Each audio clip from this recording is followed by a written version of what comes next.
Como eu havia dito antes, o nosso principal instrumento, o nosso principal equipamento é o ouvido, quando se trata de áudio. Então, qual é o primeiro equipamento, né? Qual é o primeiro instrumento, qual é a primeira ferramenta que eu vou estar falando aqui antes da gente dar prosseguimento? É o nosso querido microfone, que é o mais importante depois do nosso ouvido. Então, o que é um microfone?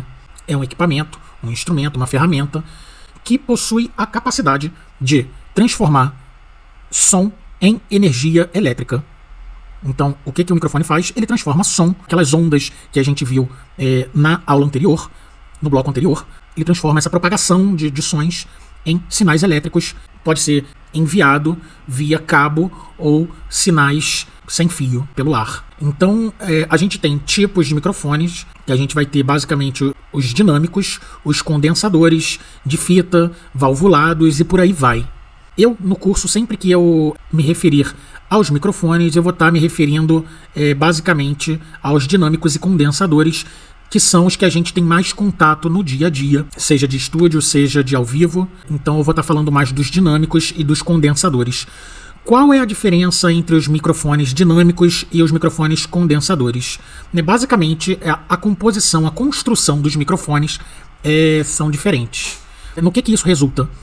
Basicamente, os microfones dinâmicos são microfones mais duros, eles aguentam maior pressão sonora em suas cápsulas e, em contrapartida também, é necessário muito mais ganho para se captar sons mais delicados ou mais distantes. E os condensadores, eles captam sons mais delicados mais facilmente, né? Uma particularidade é que esses microfones condensadores geralmente precisarão de uma coisa chamada Phantom Power. O Phantom Power, ou mais 48 volts, ele serve como fonte de alimentação para esses microfones, porque os microfones condensadores precisam dessa energia externa. Como é que a gente vai enviar essa energia para o microfone? Geralmente através de mesas, interfaces, pré-amplificadores e por aí vai. Alguns microfones condensadores, eles dão a opção de receber essa energia de fonte externa, ou caso você não tenha um equipamento que forneça tal energia, você vai poder alimentá-lo com pilha ou bateria. Então isso pode acontecer também. Mas, na maioria dos casos, a gente vai alimentá-lo com Phantom Power, que é o caso mais comum. Então, basicamente, para se escolher entre microfones dinâmicos e condensadores, as pessoas ficam na dúvida, principalmente no início. Qual é o mic que eu devo usar para X ou para Y? Então, eu vou passar da forma que eu recebi, para quando a gente está iniciando, é o que nos resolve. Quando a fonte sonora for muito alta, microfones dinâmicos. Quando a fonte sonora for mais baixa, microfones condensadores. Mas eu não posso usar microfones condensadores em fontes de maior amplitude de sinal, fontes de maior volume?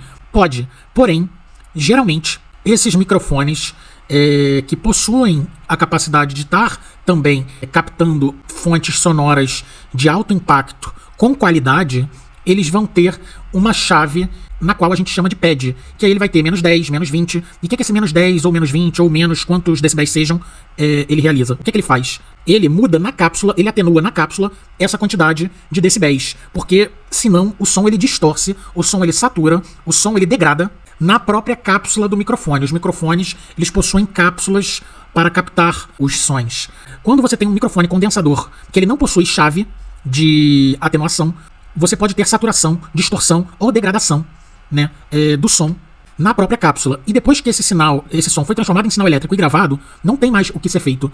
Então a gente sempre vai optar, caso a gente queira microfonar com microfone condensador, por exemplo, um amplificador de guitarra alto, né, ou uma peça de bateria, enfim, instrumentos de alto impacto sonoro, né, de propagação, a gente sempre vai atenuar o microfone. Caso os microfones condensadores que formos utilizar não tenha atenuadores e a fonte for de alto impacto, a gente vai dar preferência aos dinâmicos. Então, dinâmico mais duro, condensador mais delicado. Alta pressão sonora, som muito alto, muito impacto, a gente utiliza microfone dinâmico. Sons mais delicados, sons mais baixos, de menor impacto, a gente utiliza microfones condensadores. Se a gente seguir essa regrinha, a gente resolve mesmo com pouca experiência. A gente faz uma captação de qualidade, e aí com a experiência a gente vai entendendo as características de cada microfone E aí a gente vai aprofundando entre as escolhas dos microfones.